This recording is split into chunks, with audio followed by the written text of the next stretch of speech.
अस्सलाम वालेकुम। आप देख रहे हैं पाक सिंध 24 न्यूज़। मैं हूं आपकी होस्ट शुमाइला खान। अंबर से रिपोर्ट कर रहे हैं शाह शबरानी।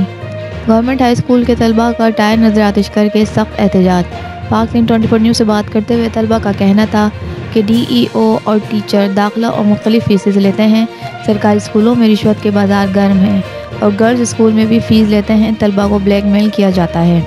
उन्होंने कहा DC एक्शन नहीं लेते और यहाँ के MP और MNA भी नोटिस लेने को तैयार नहीं। तलबा ने सेक्रेटरी तालीम समेत चीफ जस्टिस ऑफ पाकिस्तान से अपील की कि हमारे एहतजाज का नोटिस लिया जाए, वरना हम CM सिंध का रास्ता रोक कर एहतजाज करेंगे।